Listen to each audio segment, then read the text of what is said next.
Time for the Pat and Aaron Show Injury Report presented by Florida Orthopaedic Institute in partnership with Tampa General Hospital. Our guest, some call him Dr. Sellman, some call him something else. I don't know what they call him, but I'm sure there's something they call him out there. Dr. Sellman. I thought you had something. No, I got nothing. Dr. Sellman, he's the man. He's the man. He's a legend. I got nothing to. Everybody has something, and I'll just go by anything. I don't really care. That's why we love you.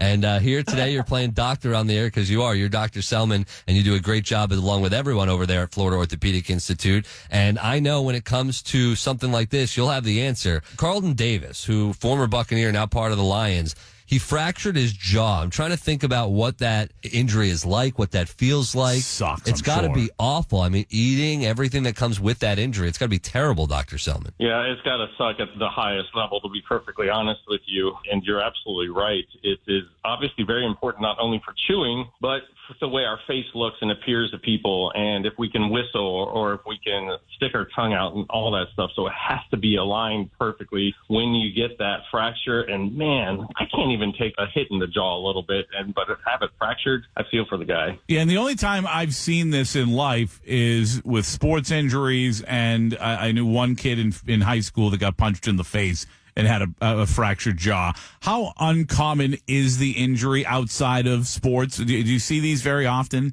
No, I actually maybe have seen it once in the past 10 years. Outside of sport, it is extraordinarily uncommon unless you throw a little bit of alcohol, that dirty mister in the mix. And then we got some issues with jaw against a concrete swimming pool or something like that. But otherwise, it is, even inside sport, it's relatively uncommon. And in those sports that we think that it should be common, in like boxing, they actually take precautions against it. They're kind of waiting for it to happen, so they're more protected. But in something like football, we just don't expect that to happen with the helmet, the face mask, and all that stuff. My orthodontist told me that my bite's really bad, and if I wanted to truly improve my bite, I've been through the Invisalign, it's gotten a little better, but they would have to essentially break my jaw in order to like replace it and put it into a different spot and fix it. What would that do for me as far as a guy who talks on the radio? They tried to be like, no, it wouldn't be that bad. I was like, do you really know what I do?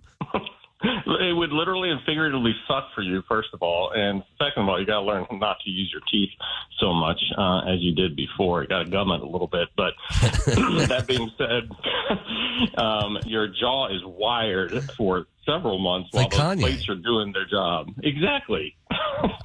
And you're going to have to suck through a straw. You're going to have to blend everything down to where it's nice and moist and smooth, no matter what that food is, to get it in and get it down. I kind of want to do that anyway. I'm kind of at that point. So weird. It's just so easy. You know, they have liquid diets you can go on without breaking your jaw, right?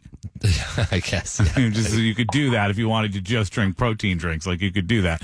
Let me ask you this. You were talking about the precautions they take in boxing, whether it be boxing, football, whatever. Does the mouth guard that people wear, obviously it protects the teeth, but does that also protect the jaw during impact? Are there multiple reasons why people wear a mouth guard? You know, there are some reasons that think that they may help protect from concussion too. Any blow to the jaw or the face may have lessen the impact for any kind of injury of the face, the head, the neck, that kind of thing. But it's really low evidence that it all does that. If you're getting that glancing blow across the side of the face and not up, that mouthpiece isn't going to do much of anything with that. They're not even putting it in these days. They're just chewing on it. People are just chewing on the mouth guards. That's what's going on. Some of them are leaving them in their helmet all over the place. It's like a prop now. It's like a wristband. All right, Geno's. I like the whistle it makes when you try to talk with it in. I haven't even attempted it. I used to think they were cool. I tried to wear one in high school, and I realized they weren't cool. Geno Smith, his right knee, he's going to be playing. How careful do they have to be with that? I mean, what does that injury look like, entail, and what could happen because of it? Let's be honest, guys. You have to be careful with anything with Geno Smith and the Seattle Seahawks. But that being said, you got to look at the way he was injured in order for us as Monday morning quarterbacks to find out exactly what happened. You know, Coach McDonald says structurally it's all there. Well, what does that mean? It means it's all there and what could be injured, what could be torn. But he had where he got his legs wrapped up. He's turning one direction. His knee is turning the other. He has this forced flexion. And so what probably and commonly could happen is little bone bruises, maybe some stretching of some tendons and ligaments, even the patellar tendon, quadriceps tendon, the patellar tendon going in and out. So it's just going to be generalized inflamed, probably really tight. So he's going to have to, probably stay in the pocket, just do a couple drop steps back and not do a lot of running. If that, it's just all dependent upon what the MRI showed. I know a guy who sometimes when he's walking, his knee will just like drop out from under him, if you know what I mean. Like he'll be walking, maybe it's upstairs, maybe it's just in a straight line, but all of a sudden he'll almost like fall down. Not completely, but you know a guy? I know a guy. I'm asking for a friend. Is there something that signifies to you, without actually diagnosing somebody? Is there something that you think that might be if somebody's knee from time to time just kind of gives out? No pain at all. It's just all of a sudden they're walking, and then the next step they almost fall to the ground. You're this guy. The guy. This is the difference between me and him. I just straight up tell you it's me. Pat's like, I know a guy. No, I've seen you almost fall over. You're the guy. Well, we know he's like old and decrepit, so that's just going to take everything off the table. It's going to give out. Yeah.